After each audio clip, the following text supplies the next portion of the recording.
പ്രിയ സുഹൃത്തുക്കളെ, എൻ സ്ക്വയറിൽ ഇന്ന് നമ്മൾ ചർച്ച ചെയ്യുന്നത് നൊസ്റ്റാൾജിക് റിയാദ് എന്നൊരു വാട്സപ്പ് കൂട്ടായ്മയെ കുറിച്ചാണ്. റിയാദിൽ ദീർഘകാലം പ്രവാസികളായ ശേഷം പ്രവാസം അവസാനിപ്പിച്ച് നാട്ടിലേക്ക് പോയവർ, അതുപോലെ റിയാദിൽ നിന്ന് മറ്റ് രാജ്യങ്ങളിലേക്ക് പോയവർ, ഇപ്പോഴും റിയാദിൽ പ്രവാസം തുടരുന്നവർ, അങ്ങനെയുള്ള എല്ലാവരുടെയും ഒരു കൂട്ടായ്മയാണ് നൊസ്റ്റാൾജിക് റിയാദ്. ഈ അടുത്ത കാലത്താണ് രൂപം കൊണ്ടത്.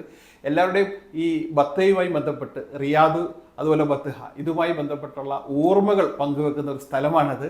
ഇപ്പോൾ എല്ലാവരും കൂടി ഒന്ന് ഒരുമിച്ച് ചേരാൻ തീരുമാനിച്ചിട്ടുണ്ട്. അത് കോഴിക്കോടാണ്. അപ്പോൾ ഈ നൊസ്റ്റാൾജിക് റിയാദ് എന്നൊരു വാട്സപ്പ് ഗ്രൂപ്പ് അത് അടുത്ത കാലത്ത് തുടങ്ങിയതല്ലേ? എങ്ങനെയാണ് അതിൻ്റെ ഒരു ഉത്ഭവം? ആക്ച്വലി ഇതെല്ലാവരുടെയും മനസ്സിലുള്ള ഒരു ആഗ്രഹമാണ്. അപ്പോൾ നമ്മൾ സ്കൂളിലെ റീയൂണിയൻ പോലെ, കോളേജിലെ റീയൂണിയൻ പോലെ ഇങ്ങനെ ഒരു റീയൂണിയൻ ഉണ്ടാണെന്നും ഒരു പ്രവാസിനെ സംബന്ധിച്ച്, ഇപ്പോൾ റിയാദ് പ്രവാസിയാണെങ്കിൽ അദ്ദേഹത്തിൻ്റെ ഒരു ജീവിതത്തിൻ്റെ ഒരു പ്രധാന ഭാഗം പങ്കിട്ട് പോയ സ്ഥലം ഈ റിയാദാണ്. അതിൻ്റെ ഒരു പ്രധാന ഭാഗം പങ്കിട്ട സ്ഥലം സാംസ്കാരിക കേന്ദ്രമായ ബത്തയാണ്. അപ്പോൾ ഈ ബത്തയും റിയാദൊക്കെ ആയിട്ടുള്ള ബന്ധം, അതുപോലെ തന്നെ ഇവിടുന്നുണ്ടായ സൗഹൃദങ്ങൾ, ഇവിടുന്നുണ്ടായ ഒരു സൗഹൃദത്തിൻ്റെ ഒരു പ്രത്യേകത അറിയാലോ. ആ സൗഹൃദങ്ങൾ, ഇവിടുത്തെ ഓർമ്മകൾ, ഇതൊക്കെ ഒന്ന് പങ്കുവെക്കാനും, ഇതൊക്കെ ഒന്ന് പരസ്പരം കുറേ കാലമായിട്ട് കാണാത്ത ആളുകളെ കാണാനും ഒക്കെ ഉള്ളൊരു വേദി ഒരുക്കണമെന്ന് കുറേ കാലമായിട്ട് നമ്മൾ ഷക്കീബ് എപ്പോഴും പറയാറുണ്ട്. ഷക്കീബ് കൊളക്കാട് എപ്പോഴും പറയാറുണ്ട്. പുള്ളി അങ്ങനെ ഒരു സംഭവം, ഒരു വേദി ഉണ്ടാക്കണം, അതൊരു അനുഗ്രഹമായിരിക്കും എല്ലാവർക്കും എന്നൊക്കെ പറയാറുണ്ട്. പിന്നെ അതുപോലെ നമ്മൾ നാസർക്കാർ. അപ്പം ഞങ്ങൾ 2-3 വർഷം മുമ്പ് ഇതിനെക്കുറിച്ച് ഇങ്ങനെ കൂടി ആലോചിക്കുകയും ഇങ്ങനൊരു സംവിധാനം എത്രയും പെട്ടെന്ന് കൊണ്ടുവരണം. പിന്നെ ആ സമയത്ത് കോവിഡ് കാര്യങ്ങളൊക്കെ ആയിട്ട് ഇങ്ങനെ വിചാരിച്ചിരുന്നു. ഉടനെയാണ് ഷക്കീബ് ഖാൻ ഇപ്പോൾ അടുത്ത റീസെൻ്റ്ലി ഒരു വാട്സപ്പ് ഗ്രൂപ്പ് തുടങ്ങുകയും അതിലേക്ക് ഷക്കീബ് ഖാൻ്റെ ഒരു കോൺടാക്ട് ലിസ്റ്റ് ഭയങ്കര വൈഡാണല്ലോ. കുറേ ആളുകൾ അതിലേക്ക് ചേർക്കുകയും, കോൺടാക്ട് ലിസ്റ്റ് മാത്രമല്ല അദ്ദേഹത്തിൻ്റെ ഭയങ്കര ഫോട്ടോ ശേഖരമുണ്ട്. അപ്പം പുള്ളിയുടെ ഒരു മെമ്മറി ഭയങ്കരമാണ്. അപ്പോൾ അതിലേക്ക് കുറേ ആളുകളെ കൊണ്ടുവന്നു. പിന്നെ നാസർക്ക, അതുപോലെ തന്നെ നമ്മൾ അഷ്റഫ് ഖാൻ, അവരെല്ലാവരും ഇതിനോട് ചേർന്ന് നിന്നു. അങ്ങനെ അതൊരു പിന്നെ അഷ്റഫ് അതിനോട് ചേർന്ന് നിന്നു, ഉബൈദ് അങ്ങനെ എല്ലാവരും അതിനോട് ചേർന്ന് നിന്നു. അതിപ്പം ഒരു 700-ലേറെ ആളുകളുടെ ഒരു ഗ്രൂപ്പായി മാറിയിട്ടുണ്ട്. ഗ്രൂപ്പ് എന്ന് പറഞ്ഞാൽ ഒരു സാധാരണ വാട്സപ്പ് ഗ്രൂപ്പ് അല്ല. അതായത് 700 പേർ റിയാദിൽ പ്രവാസികളായിരുന്നത് മാത്രമല്ല, റിയാദിലെ ഒരു കാലത്തെ പുലികൾ സാംസ്കാരിക രംഗം റിയാദിൽ ഭരിച്ചിരുന്ന കുറെ ആളുകൾ, സാംസ്കാരിക രംഗം ഭരിച്ചവർ മാത്രമല്ല, ഈ സാംസ്കാരിക കായിക കലാരംഗത്തൊക്കെ സപ്പോർട്ട് ചെയ്തിരുന്ന ബിസിനസ് പ്രമുഖർ, പിന്നെ നമ്മളെ സഫമക്ക ഷാജി സാറിനെ പോലെ, കോയക്കനെ പോലെ, നമ്മളെ ലുലു ഷെയ്ംബായിനെ പോലെ, അങ്ങനെ കുറേ ആൾക്കാർ, ഞാൻ പേര് കുറേ ഓർമ്മ വരുന്നില്ല, അങ്ങനെ കുറേ പിന്നെ ഇവരെ പവർ ചെയ്തിരുന്ന ആളുകൾ, അവരൊക്കെ ഇതിൻ്റെ ഭാഗമാണല്ലോ. അങ്ങനെ കുറേ പിന്നെ അന്നത്തെ കലാകാരന്മാർ, അന്നത്തെ സാംസ്കാരിക രംഗത്ത് സജീവമായി നിന്ന ആൾക്കാർ, രാഷ്ട്രീയ സംഘടനയുടെ പ്രതിനിധികൾ, സാമൂഹിക സംഘടനയുടെ പ്രതിനിധികൾ, നാട്ടുകൂട്ടങ്ങളുടെ പ്രതിനിധികൾ, അങ്ങനെ കുറേ ആളുകളുടെ പ്രതിനിധികൾ ഒരു ഡിജിറ്റൽ പ്ലാറ്റ്ഫോമിൽ ചേരുന്നു. അതൊരു ഫിസിക്കൽ പ്ലാറ്റ്ഫോമിലേക്ക് പോകാനുള്ള ശ്രമം നടന്നുകൊണ്ടിരിക്കുന്നു. അതൊക്കെയാണ് ഈ നൊസ്റ്റാൾജിക് ഗ്രൂപ്പ് കൊണ്ടുണ്ടായ ഒരു കാര്യം. അപ്പോൾ ഈ നമ്മളെ കേൾക്കുന്നവർക്ക് റിയാദ് എന്ന് പറഞ്ഞാൽ അറിയും, സൗദി തലസ്ഥാനമാണ്. പക്ഷേ ബത്ത എന്ന് പറയുമ്പോൾ ചിലപ്പോൾ അത്ര പെട്ടെന്ന് മനസ്സിലാവണമെന്നില്ല. ഈ റിയാദ് വലിയൊരു നഗരമാണ്. നഗരത്തിൻ്റെ വാണിജ്യ കേന്ദ്രമാണ് ബത്തക. ഈ പ്രവാസികൾ ലോകത്തിൻ്റെ പല ഭാഗത്തുള്ള പ്രവാസികളെല്ലാം വന്നു ചേരുന്ന സ്ഥലമാണ്. അവിടെ മലയാളികൾ അവരുടെ പ്രവാസം ആരംഭിച്ചത് ഒരുപക്ഷെ സൗദിയിലെ പ്രവാസത്തിൻ്റെ ആരംഭം മുതൽ ബത്തഹയുണ്ട്. ബത്തഹയിലാണ് ഇവരുടെ എന്താ പറയുക സ്പന്ദനങ്ങൾ, പ്രവാസത്തിൻ്റെ സ്പന്ദനങ്ങൾ ഇവിടെയാണ് തുടിച്ചുകൊണ്ടിരുന്നത്. അപ്പോൾ ആ ഓർമ്മ, ഇവിടെ മലയാളികളുടെ ഒരു സാംസ്കാരിക രംഗം അഭിവൃദ്ധി അത് ഉണ്ടാവുന്നത്, അത് തഴച്ചു വളരുന്നത് ഒക്കെ ബത്തയിലാണ്. പിന്നെ ഇപ്പം നമ്മളെല്ലാ മേഖലകളിലും ഈ തലമുറ മാറ്റം ഉണ്ടാകുന്നത് പോലെ നമ്മൾ പ്രവാസ സാംസ്കാരിക രംഗത്തും തലമുറ മാറ്റം ഉണ്ടായിട്ടുണ്ട്. ജീവകാരുണ്യ രംഗത്തും എല്ലാ രംഗത്തും സമസ്ത മേഖലകളിൽ തലമുറ മാറ്റം ഉണ്ടായിട്ടുണ്ട്. ഇപ്പോൾ നമ്മൾ അന്ന് കണ്ട ആൾക്കാരല്ല ഇപ്പോൾ കാണുന്നത്. ഇപ്പോൾ ഒരു യൂത്താണ്. അന്ന് അവർ യൂത്തായിരുന്നു, ഇന്നൊരു യൂത്തിൻ്റെ കയ്യിലാണ് പ്രവാസി, പിന്നെ പൊളിറ്റിക്കൽ സംഘടനകൾ, സാംസ്കാരിക ജീവകാരുണ്യം, എല്ലാ രംഗത്തും ഒരു പുതിയ മുഖങ്ങളാണ്. ഒരു പക്ഷേ പഴയ ആളുകൾക്ക് അവർ അറിഞ്ഞു വരില്ല. അപ്പോൾ ഈ ഒരു സംഗമം നടക്കുമ്പോൾ പഴയത് പറയാനും പുതിയത് കേൾക്കാനും എന്നുള്ളതാണ് അതിന്റെ ക്യാപ്ഷൻ തന്നെ, അതിന്റെ മോട്ടോ. അപ്പം പഴയ ഒരുപാട് ഓർമ്മകൾ പുതിയ തലമുറക്ക്, പഴയ ബത്ത എന്തായിരുന്നു, പഴയ ബത്തയിൽ സാംസ്കാരിക രംഗം എങ്ങനെ ആരംഭിച്ചു, അതിനുണ്ടായിരുന്ന അന്നത്തെ ബുദ്ധിമുട്ടുകൾ എന്തൊക്കെയാണ്. ഇപ്പോൾ ഷക്കീബ് തന്നെ പറയാറുണ്ട്, സഫ മക്കയിലെ ഡോക്ടർ സെബാസ്റ്റ്യൻ സാറിൻ്റെ അല്ലെങ്കിൽ അന്നത്തെ ഡോക്ടേഴ്സിൻ്റെ ആരെങ്കിലും OP ഒഴിഞ്ഞതിന് ശേഷമാണ് ഒരു മീറ്റിംഗ് അറേഞ്ച് ചെയ്തത്. കാരണം അന്ന് പിന്നെ ഹാളുകൾ ഇത്ര വ്യാപകമായിട്ട്. ശരിയാണ്. ഇന്നിപ്പം ബത്തയില് റിയാദിൽ തന്നെ ഒരുപാട് വേദികളുണ്ട്, ഒരുപാട് ഓഡിറ്റോറിയങ്ങളുണ്ട്. പക്ഷേ പക്ഷേ ഒരു 20 വർഷം മുമ്പ് അങ്ങനെ ഉണ്ടായിരുന്നില്ല, 30 വർഷം മുമ്പ് ഒട്ടും ഉണ്ടായിരുന്നില്ല. അപ്പൊ ഞാൻ 2001 വരുന്നത്. ഞാനിപ്പോഴും ഓർക്കുന്നുണ്ട്, ഞാൻ അവിടെ വരുമ്പോൾ ആദ്യമായിട്ട് ഒരു പരിപാടി പങ്കെടുക്കുന്നത്, ഒരു ഹാൾ എന്ന് പറയുന്നത് ഷാര ഡയറക്ടറിൽ CRB ക്ലിനിക്ക്, ഇവിടെ മലയാളി, ഇവിടെ മുണ്ടോട് മുഹമ്മദിലിയാണ് ഗ്രൂപ്പിൽ സജീവമാണ്. അപ്പൊ അവിടെയായിരുന്നു അതിന്റെ മുകളിൽ IP ഉസ്മാൻ കോയൊക്കെ ഞാൻ അവിടെ വരുമ്പോ ഇവിടുത്തെ പുലിയാണ്. ഒരുപാട് ഒരു പക്ഷേ പിന്നെ ഞാൻ ആ തലമുറ മാറ്റം സംഭവിക്കുന്ന സമയത്ത് വന്ന ആള് 2005 അപ്പൊ അന്ന് എനിക്ക് അറിയുന്നതും അറിയാത്തതായ കുറെ ആൾക്കാർ. ഞാൻ വരുമ്പോഴത്തേക്ക് ഒരു തലമുറ ആൾറെഡി പിന്നെ അവര് തഴച്ച് വളർന്നു അങ്ങ് മുതിർന്നവരായി. അടുത്തൊരു തലമുറ ആരംഭിക്കുന്ന സമയത്താണ് ഞാൻ എത്തുന്നത്. അതായത് ഇതിന് റിയാദിലെ പ്രവാസി മലയാളികളുടെ സാംസ്കാരിക രംഗത്തിന് അസ്ഥിവാരം ഇട്ടവരാണ് ഈ 30 വർഷം മുമ്പ്. ഷക്കീബ് ഉളക്കാട് മുതൽ ഇങ്ങോട്ട് കുറെ ആളുകൾ അതിനകത്തുണ്ട്. സഹീയ കലാവേദി, അങ്ങനെ കുറെ സംഘടനകൾ അന്നുണ്ടായിരുന്നു. പിന്നെ KMCC അന്നേ ഉണ്ട് കേട്ടോ. പിന്നെ അസംഖ്യം ജീവകാരുണ്യ പ്രവർത്തനങ്ങൾ ഇവർ ചെയ്തിട്ടുണ്ട്, ഒരുപാട്. അതായത് ഇന്നത്തെ സംഘടിത രൂപമൊന്നും അല്ലെങ്കിലും പിന്നെ ഒരുപാട് ലിമിറ്റേഷൻസുകൾ ഉണ്ടെങ്കിലും ബുദ്ധിമുട്ടുകൾ ഉണ്ടെങ്കിലും അന്ന് ഫണ്ട് ഉണ്ടാക്കാനും ഇതുപോലത്തെ ഡിജിറ്റൽ സംവിധാനങ്ങളില്ല. ആളുകളുടെ അടുത്ത് പോയി കളക്ട് ചെയ്യണം, പിന്നെ ആളുകളെ ഇത് അറിയിക്കണം, അതും ഫിസിക്കലായിട്ട് പോകണം. അപ്പം ജോലിന്റെ സമയം കഴിഞ്ഞിട്ട് കുറെ ആളുകൾ 80-70 കിലോമീറ്റർ അകലെന്ന് വന്നിട്ടാണ് ഇത് ചെയ്തിരുന്നത്.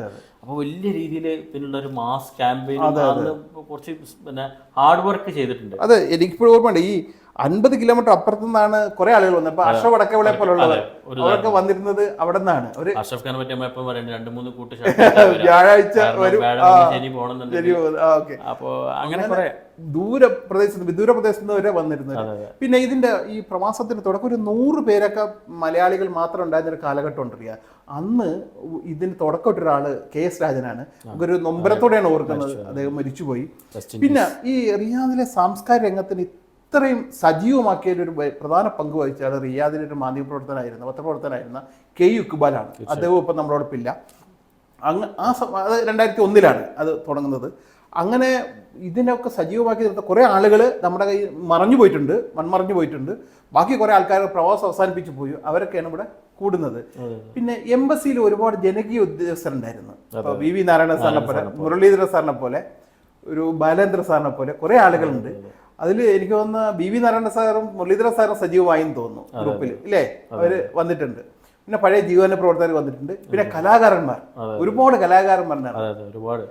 ഒരു ഹരിപ്പാട്ടുകാരൻ, ഒരു മധുസൂദൻ ഉണ്ടായിരുന്നു. അദ്ദേഹമൊക്കെ ഇതിനകത്ത് വന്നോ? കുറെ ആളുകൾ അതായത് പിന്നെ വ്യത്യസ്ത സമസ്ത മേഖലകളിലുള്ള ആളുകൾ പിന്നെ ചേർന്ന് എത്തിയിട്ടുണ്ട് പിന്നെ ഈ ഡിജിറ്റൽ പ്ലാറ്റ്ഫോമില്. ഇനി അതൊരു പിന്നെ ഫിസിക്കൽ പ്ലാറ്റ്ഫോമിലേക്ക് മാറുമ്പോൾ കുറച്ചും കൂടി അതിന്റെ ഒരു ഊഷ്മളത. ഇബ്രാഹിം ചെമ്മാട് ഉണ്ടായിരുന്നു, ഗായകന്റെ തോന്നുന്നുണ്ട്. കായിക രംഗത്തിന്റെ കമ്മു ചെമ്മാട്, അതെ, ഫുട്ബോളില് അതുപോലെ അങ്ങനെ കുറെ ആൾക്കാര്. നമ്മളെ ഇസ്മായിൽ എരുമേലി, സിദ്ധാർത്ഥ നാശാൻ, കേശവ പൊന്നാനി ഉണ്ട്. പിന്നെ ഈ 2 തലമുറക്കും ഇടയിലുള്ള നമ്മളെ സലീം കലക്കറിനെ പോലുള്ള ആൾക്കാർ. പിന്നെ KM നൗഷാദ്, അതെ, KM നൗഷാദ് ഉണ്ട്. സക്കീർ വടക്കന്തലുണ്ട്. ബാലേന്ദ്രൻ, ബാലേട്ടനുണ്ട്. ബാലേട്ടന്റെ ഒരു സജീവ. പിന്നെ ഇതിലേക്ക് ഞാൻ വരുമ്പോ നൗഫലിന് പരിചയം ഉണ്ടോന്ന് അറിയില്ല. അദ്ദേഹം നാം ഹരികര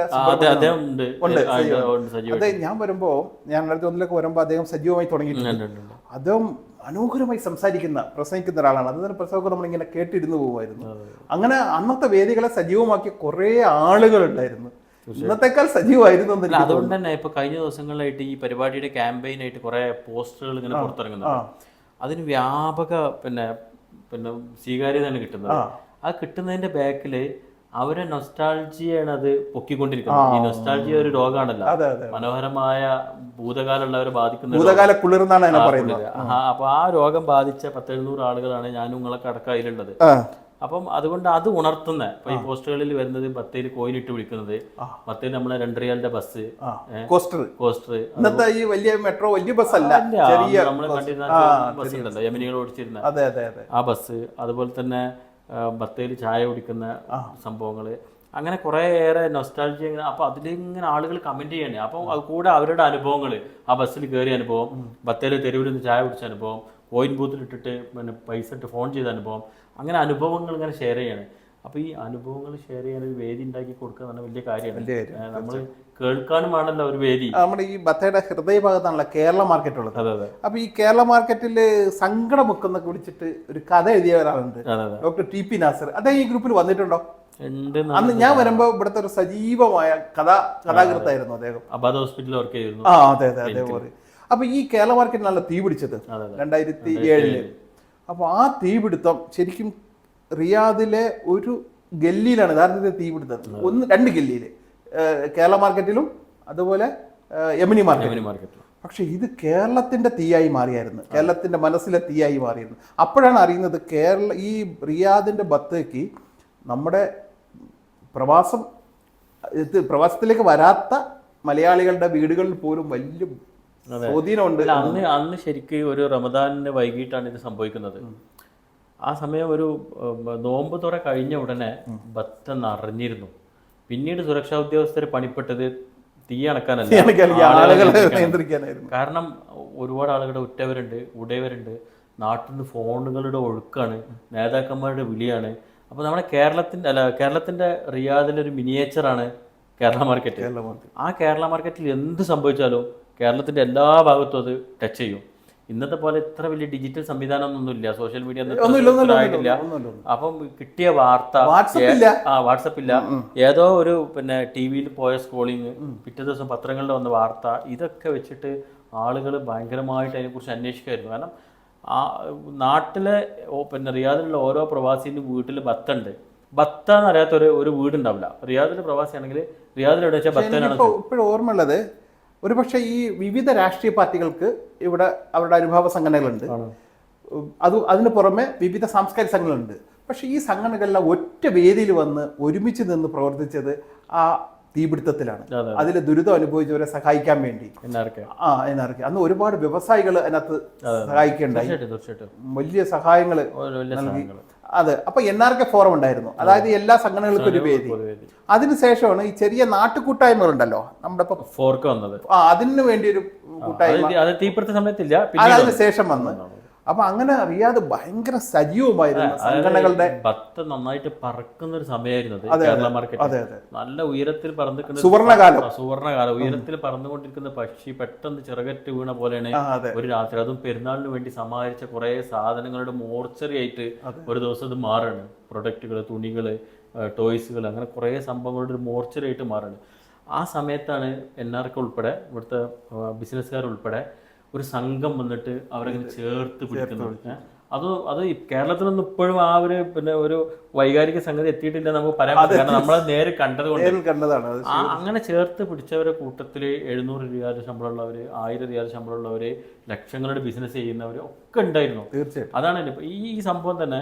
ഇപ്പൊ ഈ ഇവരൊരു ഗെറ്റ് ടുഗദറിന് ഏകദേശം നല്ലൊരു തുക ചെലവ് വരും. ഒരു പഞ്ചനക്ഷത്ര ഹോട്ടൽ എവിടെയാണ് നടക്കുന്നത്? അത് ചാലിയാറിന്റെ തീരത്ത് റാവിസ് കടവ് റിസോർട്ടിലാണ്. അവിടെയാണ് അവർ കൂടുന്നത്. അപ്പൊ നല്ല ഓർമ്മകൾ, കടവിലൂടെ നല്ല ഓർമ്മകൾ ഒഴുകും, ഒരുപാട് ഓർമ്മകൾ ഒഴുകും. അപ്പം ഇപ്പൊ ഇതുമായി ബന്ധപ്പെട്ട് ഷക്കീബ് ഖാന്റെ അടുത്ത് പറഞ്ഞ കാര്യം, ഒരാൾ വിളിച്ചു റിയാദിൽ നിന്ന്, അദ്ദേഹത്തിന് ഈ പരിപാടിയിൽ നിന്ന് പങ്കെടുക്കാൻ പറ്റില്ല, ഒരു ചെറിയ തുക. ഷക്കീബ് ഖാൻ പറഞ്ഞത് ഒരാളെ ഭക്ഷണത്തിന് പോലും ആ പൈസ ഒരു പക്ഷെ തികയില്ല. പക്ഷെ അയാളുടെ ഒരു കൊടുക്കാൻ പറ്റുന്ന ഒരു തുക അയാൾ ആദ്യം വിളിച്ച് സപ്പോർട്ട് ചെയ്യുന്നതിന്റെ ഒരു വൈകാരിക അടുപ്പം, അതായത് ഈ പരിപാടി നടക്കണം എന്നുള്ളതാണ് അതിന്റെ അർത്ഥം. ഒരാൾ വെർബലി ഒരു സപ്പോർട്ട് കൊടുക്കുന്നതിന്റെ അപ്പുറം അയാളെ കയ്യിലുള്ള ഒരു തുക അയച്ചു കൊടുത്തിട്ട് അയാൾ ഇതിന് എനിക്ക് വരാൻ പറ്റില്ല, എങ്ങനെയാണ് സംഭവം, അത് ഭംഗിയായിട്ട് നടക്കണം എന്ന് പറയുമ്പോൾ ഷക്കീബ് ഖാൻ പറയുമ്പോഴാണ് ഒരു വൈകാരിക അനുഭവം ഉണ്ട്. സത്യത്തിൽ ഭയങ്കരമായിട്ട് ടച്ച് ചെയ്ത്. അപ്പം തന്നെ നമ്മളിങ്ങനെ നാസർക്ക് ഷക്കീബ് കൂടി പറഞ്ഞു, ഒരു പക്ഷേ ഇതിന്റെ തുക ബാക്കിയാവുകയാണെങ്കിൽ, അല്ലെങ്കിൽ ആ ടാർഗറ്റിലേക്ക് ഇത് എത്തുകയാണെങ്കിൽ, ആ ആളെ ഈ സംഘടന ടിക്കറ്റ് എടുത്ത് കൊണ്ടുവന്നിട്ട് പരിപാടിയിൽ അയാൾക്ക് മറ്റ് ബുദ്ധിമുട്ടുകളൊന്നും ഇല്ലെങ്കിൽ, ശാരീരിക ബുദ്ധിമുട്ട് അല്ലെങ്കിൽ സ്പോൺസറുമായി ജോലിയുമായി ബന്ധപ്പെട്ട ബുദ്ധിമുട്ടൊന്നും ഇല്ലെങ്കിൽ അദ്ദേഹത്തെ ആ പരിപാടിയിൽ പങ്കെടുപ്പിക്കണമെന്ന് ഞങ്ങൾ ഇങ്ങനെ ചർച്ച ചെയ്തിരുന്നു. അപ്പം ഞാൻ അതാ പറഞ്ഞു, ഇത്രയും വൈകാരിക അടുപ്പുണ്ട് ആളുകൾക്ക്, ഒരു ഓർമ്മകൾക്ക്. എന്നാൽ ഓർമ്മകളെ ഇപ്പം എത്ര സീനിയറായ ആളുകൾ, വലിയ ലെവലിലുള്ള ആളുകൾ, ബിസിനസ് ചെയ്യുന്ന ആളുകൾ ഒക്കെ അതിലുണ്ട്. അവരൊക്കെ നിൽക്കുന്നത് എന്തുകൊണ്ടാണ്? അതിനൊരു പ്രത്യേക, ആ ഒരു പ്ലാറ്റ്ഫോമിൽ ഒരു പ്രത്യേക ഒരു വൈകാരിക അടുപ്പ് ആ പ്ലാറ്റ്ഫോമിലോട്ട് ഉണ്ടാവും. അതിൽ നിന്ന് സീറോയിലായ ആളുകൾ ഏറ്റവും ടോപ്പിൽ നിന്നവരിപ്പുണ്ട്, ടോപ്പിൽ നിന്ന ആളുകൾ ഇപ്പം മോശപ്പെട്ട അവസ്ഥയിലുള്ളവരുണ്ട്, ശാരീരികമായിട്ട് ബുദ്ധിമുട്ടുള്ള ആളുകളുണ്ട്. അവർക്കൊക്കെ ഇത് കാണുമ്പോൾ ഉണ്ടാകുന്ന ഒരു സമാധാനം ഉണ്ടല്ലോ. പിന്നെ ഉയർച്ചയിൽ നിൽക്കുന്ന ആൾക്കാർക്ക് അവർ വന്ന വഴികൾ കാണാൻ, അതിൽ വരുന്ന ഫോട്ടോകൾ, അതിലിറങ്ങുന്ന സംഭവങ്ങൾ. അപ്പൊ ഞാൻ ഇതിലൊരു പ്രതീക്ഷയോടെ കാണുന്ന ഒരു സംഗതി, നാം നേരത്തെ പറഞ്ഞല്ലോ NRK ഫോറം, എല്ലാ സംഘടനകൾക്കും ഒരു പൊതുവേദി. ഇന്ന് അതില്ല. അതിന്റെ ഒരു അഭാവം ഭയങ്കരമായിട്ട് നമ്മൾ അറിയുന്നുണ്ട്. യഥാർത്ഥത്തിൽ ഏതൊരു വിഷയം ഉണ്ടാകുമ്പോഴും പെട്ടെന്ന് ഇടപെടുന്ന ഒരു വേദി ഉണ്ടായിരുന്നു. എനിക്കിപ്പോഴും നല്ല ഓർമ്മയുണ്ട്. ഈ വേദി ആദ്യമായിട്ട് ഇത് നമ്മുടെ അഷ്റഫ് വേങ്ങാട്ട്, അതുപോലെ ഉബൈദ് അടവണ്ണ, ഇവരുടെയൊക്കെ ഒരു നേതൃത്വത്തിലാണ് ഇത് ആദ്യം രൂപം കൊള്ളുന്നത്. പിന്നെ ബാലേന്ദ്രൻ,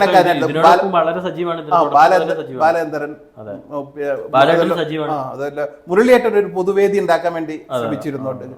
അപ്പം ഇത് ശരിക്കും പറഞ്ഞാൽ അന്ന് യാത്രാ പ്രശ്നം, പ്രവാസിയുടെ യാത്രാ പ്രശ്നത്തിലാണ് യഥാർത്ഥത്തിൽ തുടക്കം കുറിക്കുന്നത്.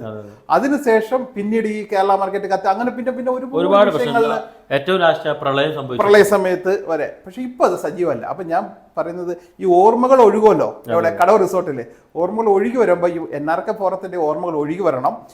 ഈ NRK ഫോറം റിയാദിൽ വീണ്ടും സജീവമാക്കാനുള്ള ഒരു പ്രേരണ അവിടെ നിന്ന് ഉണ്ടാവണം. നമുക്ക് ആ ഒരു വിഷയം തന്നെ ഒരു ദിവസം നമുക്ക് ചർച്ച ചെയ്യും വേണം. ആവശ്യകത തീർച്ചയായിട്ടും അത് അവിടെ എല്ലാവരും ചർച്ച ചെയ്യുമ്പോൾ നമുക്ക് കരുതാം. ഓക്കെ.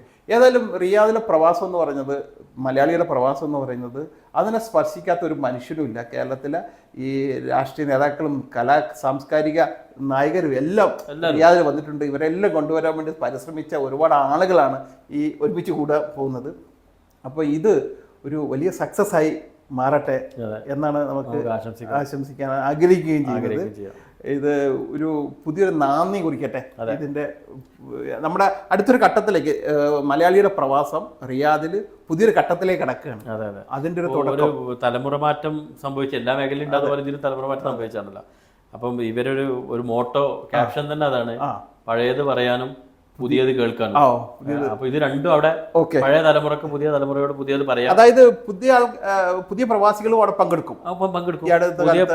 പുതിയ പ്രവാസികൾക്ക് ഈ ഇപ്പത്തെ കറന്റ് റിയാദ് എന്താന്നുള്ളത് പഴയ തലമുറയോട് പറയാം. പരസ്പരം പങ്കുവെച്ച്, പരസ്പര സൗഹൃദം പങ്കുവെച്ച്, അവരിപ്പോ എവിടെയാണ് ഇവരിപ്പോ എവിടെ എന്നൊക്കെ പങ്കുവെച്ചിട്ട് അത് ഒരു വലിയൊരു പ്ലാറ്റ്ഫോമായി മാറും. തീർച്ചയായിട്ടും. ഇപ്പം ഇങ്ങനെ ഒരു കൂട്ടായ്മ ഉണ്ടായപ്പോഴാണ്, വാട്സപ്പ് ഗ്രൂപ്പ് ഉണ്ടായപ്പോഴാണ് ഇവിടെ നമ്മൾ നിരന്തരം കണ്ടിരുന്ന കുറേ ആൾക്കാരൊക്കെ പ്രവാസം അവസാനിപ്പിച്ചു പോയി. പക്ഷെ അതിൽ പലരും പ്രവാസം അവസാനിപ്പിച്ച് പോവുക മാത്രമല്ല, അവർ ഈ ലോകത്ത് തന്നെ പോയി പലരും എന്നറിയുന്നതൊക്കെ ഈ ഗ്രൂപ്പ് വന്ന ശേഷമാണ്. ശരിക്കും ഒരുപാട് വേദനയും നൊമ്പരും ഒക്കെ ഇത് വന്ന ശേഷം അങ്ങനെയും, കാരണം പലരും ഇല്ലല്ലോ എന്നൊക്കെ അറിഞ്ഞിട്ട്. തീർച്ചയായിട്ടും. അപ്പോൾ ഇത് നല്ലൊരു ഉദ്യമമാണ്. ഇതിനു വേണ്ടി പരിശ്രമിച്ചവർ, ഇതിനുവേണ്ടി നിൽക്കുന്നവർ എല്ലാവരും അഭിനന്ദനം അറിയിക്കുന്നുണ്ട്. ഏതായാലും ഇത് നല്ലൊരു പരിപാടിയായി മാറട്ടെ എന്ന് നമുക്ക് ആശംസിക്കാം. തീർച്ചയായിട്ടും എല്ലാവിധ ആശംസകളും നേരുന്നു. എല്ലാ സർവ്വ പിന്തുണയും. ഇതിന് ഒരു പേരുണ്ടോ ഈ സംഗമത്തിന്? ഇല്ല, അത് അതിന്റെ ഒരു വർക്കുകൾ നടന്നു വരുന്നുള്ളൂ. പക്ഷേ റിയാദ് നൊസ്റ്റാൾജി ഗ്രൂപ്പ് ഇതൊരു പിന്നെ റിയാദ് ഡയസ്പോറ എന്നാണ് അതിന്റെ ആ ഒരു കോമൺ പേര്. ഇത് വാട്സ്ആപ്പ് ഗ്രൂപ്പിന്റെ പേരാണ്, റിയാദ് ഡയസ്പോറ. ഈ പരിപാടിക്ക് വേറെ പേര് ഉണ്ടാവും. ഒരു സീസൺ തുടങ്ങുകയാണല്ലോ. ഒരു സീസൺ 1 മുതൽ അതിന്റെ പോസ്റ്ററും മറ്റൊക്കെ ഇറങ്ങി നല്ല പ്രചരണം നടക്കുന്നത്. എല്ലാവരും ഏറ്റുപിടിക്കുന്നുണ്ട്. പലരും പലരിലേക്ക് അതാക്കും. കാരണം അവരെ ഓർമ്മയാണല്ലോ. ഇപ്പൊ മക്കളോട് പറയണ ഞങ്ങൾ ജീവിച്ച ബത്ത് ഇതാണ്, ഞങ്ങൾ ജീവിച്ച ബത്തയിലെ ബസ് ഇതാണ്, ഞങ്ങൾ ജീവിച്ച കാലത്ത് നിങ്ങൾ ഫോൺ ചെയ്തിരുന്ന ഫോൺ ബൂത്ത് ഇതാണ്, ഞങ്ങൾ കുടിച്ചിരുന്ന ചായ ഇങ്ങനെ അവർ പറഞ്ഞു കൊടുക്കാണ്. തീർച്ചയായിട്ടും. അപ്പൊ അതൊരു പോസ്റ്റർ വഴി അവര് ഇങ്ങനെ പങ്കുവെച്ചുകൊണ്ടിരിക്കുക. അതായത് പിന്നെ ഇപ്പൊ ഈ നൊസ്റ്റാൾജിക് ഗ്രൂപ്പ് എല്ലാ ദിവസവും രാവിലെ വാട്സപ്പ് ഗ്രൂപ്പ് ഇങ്ങനെ കയറി നോക്കും. അപ്പം കാരണം നമ്മുടെ ഞാൻ നേരത്തെ പറഞ്ഞു പത്രത്തിന്റെ ബൈലൈനുള്ള എത്ര വർഷം മുമ്പുള്ള, അപ്പൊ നമ്മളെ പിന്നെ ഇവിടുന്ന് കാണാതായ ആളുകളെല്ലാം അതിൽ കാണുന്നു എന്നുള്ളതാണ് ഭയങ്കര സന്തോഷം നൽകുന്നു. ഒരു ഡിജിറ്റൽ ബത്ത പുനരാവിഷ്കരിച്ചു, ഒരു സൈബർ ബത്ത ഒരു പ്രതീതി അനുഭവം ഉണ്ടായിട്ടുണ്ട്. അപ്പൊ അതുപോലെ മുന്നോട്ട് പോട്ടെ. അത് ഒരു അനുഗ്രഹമുള്ള ഒരു ഗ്രൂപ്പാണത്. കാരണം കൂടിച്ചേരലിന് എപ്പോഴും ഒരു അനുഗ്രഹം ഉണ്ടല്ലോ, ആ അനുഗ്രഹം അതിനുണ്ട്. അപ്പം അതിന് സർവ്വ പിന്തുണയും നമ്മൾ ഇവിടുന്ന് തരികയാണ് അല്ലെ. എല്ലാ പിന്തുണയും, എല്ലാവിധ ആശംസകളും.